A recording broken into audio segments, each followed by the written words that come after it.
Ilang solar panel nga ba talaga yung kailangan mo para makumpleto ang iyong solar setup? So sa isang ideal na solar setup, sa buong umaga, yung solar panel mo ang kumakarga sa lahat ng electrical load sa bahay nyo at sinacharge niya ng punuan ang iyong battery. Habang pagdating naman ng gabi, yung battery mo ang nagtitake over sa pag-supply ng kuryente sa bahay nyo. So in that sense, fully utilized ang iyong solar setup at di ka kumukuha ng extra na kuryente sa grid para isupply sa bahay nyo. So, sa video na to, bibigyan ko kayo ng actual computation kung paano ba talaga i-compute kung ilang solar panel ang kailangan mo para sa iyong solar setup. So tara, simulan natin. At ito na nga mga ka-solar, so ginawa na natin ng spreadsheet for the actual sample computation kung paano ba talaga natin makukuha, ano bang computation na gagawin natin para makuha natin yung total solar panel sizing, kung ilang piraso na solar panel yung kakailangan natin for our setup that can supply sufficiently sa loads natin sa bahay.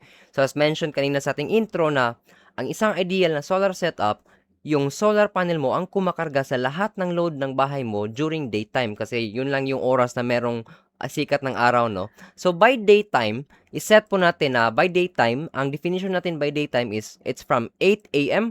to 4 p.m. Bakit? Kasi by this time, parang enough na yung sikat ng araw, optimal harvest na siya para makasupply sa different loads ng bahay natin. So, ganon. So, simulan natin. So, to get the total PV sizing na kailangan nyo, first is kailangan nyo ilista, i-compute yung different appliances nyo sa bahay at ilang oras nyo siya ginagamit at yung total wattage usage niya.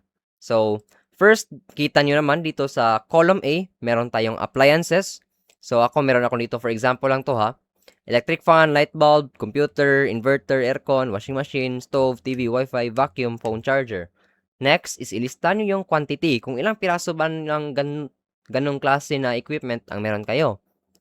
Next, sa column C naman, lista nyo kung ilan yung rated input power or yung wattage na kailangan ng appliance na yan. So, nakikita yan sa mga sticker labels na sa ilalim, nasa gilid, or nasa likod ng mga appliances na ginagamit nyo. So, for example, sa aircon, nasa may giliran yan, nakikita yung sticker kung ilan yung rated input power niya.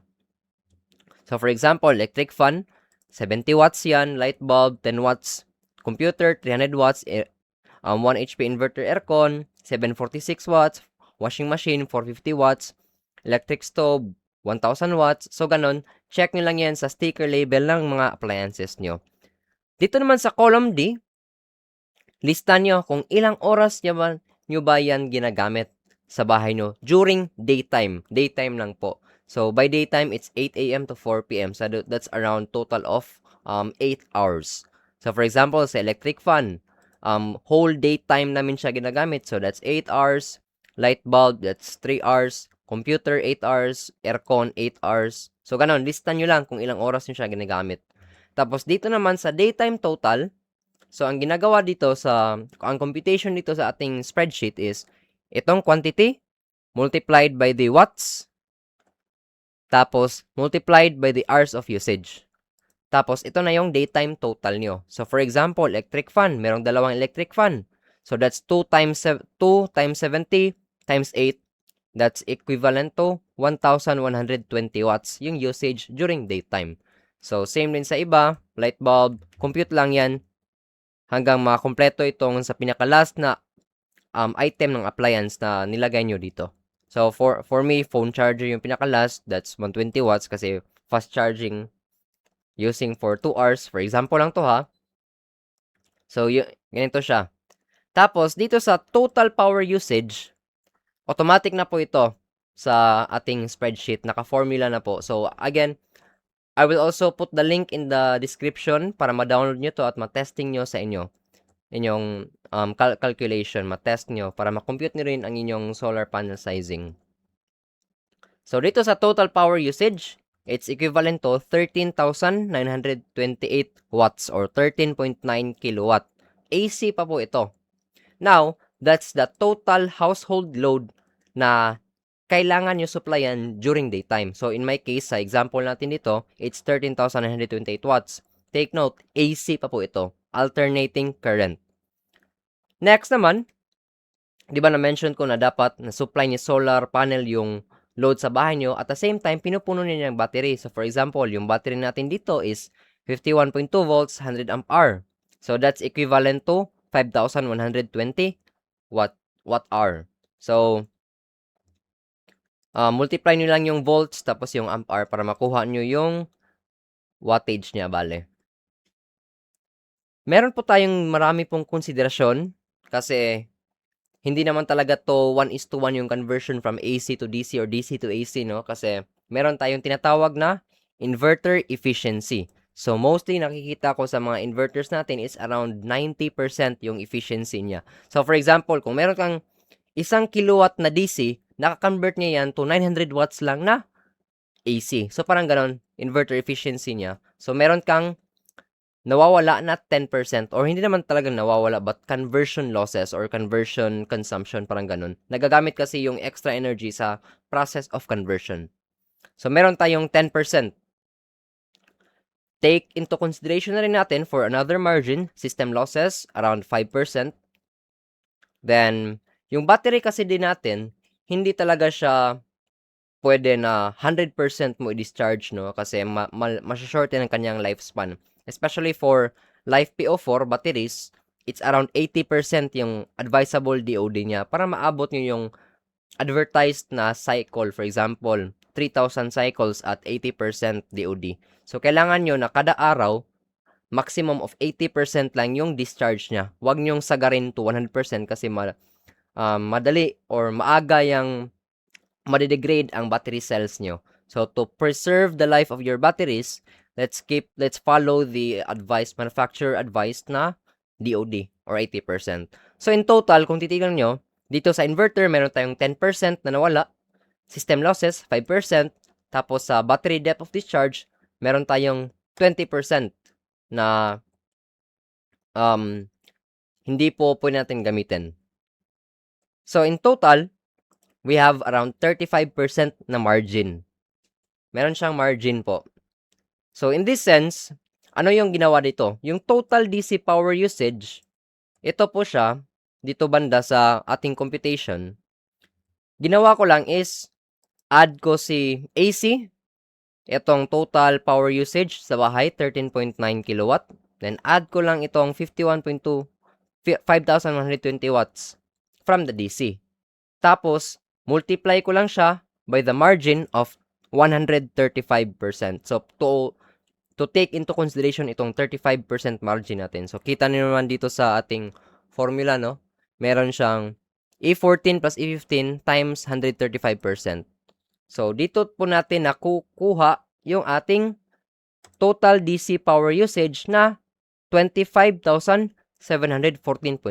So, DC po ito. So, basically, ito yung kakailanganin natin. Now, for the solar harvest inefficiency, kasi kahit nga na-advertise yan na, for example, 600 watts panel yan, in actual situation, di talaga yan 600 watts yung ma-harvest nyo kasi different factors of consideration. Pero basically, meron tayong, let's say, around 20% na loss. So, out of, for example, meron kang 500 watts na panel, 80% lang ma-harvest niyan. Di yan naabot by 500. So, it's only around 400 watts yung ma-harvest niya. So, take into consideration lang po natin din yung losses.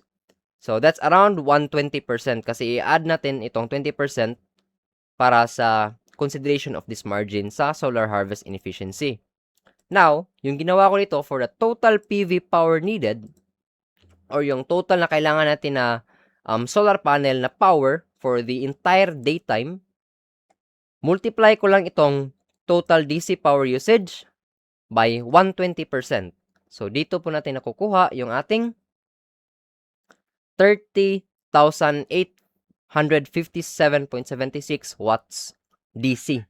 So, ito yung total na kailangan natin ma-harvest every day during daytime para ma-supply po natin itong mga kailangan natin sa bahay at mapuno natin yung ating battery. Okay? So, ganun. Yun yung maximum or yung total na kailangan natin. Dito naman sa Pinas, meron tayong tinatawag na sun hours or basically yung kung ilang oras tirik yung araw. Dito sa Pinas, Yung sun hours po natin is it's around 4.5 to 5.5 hours. So, depende na po yan kung makulimlim ba or ano ba, hot season or rainy season ba tayo ngayon. Pero, let's just use the lower end sa ating, the lower limit. So, let's use 4.5 instead of 5.5 kasi it's better to use the lower numbers in estimation para mas malaki yung ating margin, kumbaga, sa ating pag-sizing. So, let's use na lang the 4.5, mas maliit. Konti lang na sun hours yung consideration natin. So, yung gagawin natin, para makuha natin itong solar panels needed, highlight ko lang to para ma-emphasize.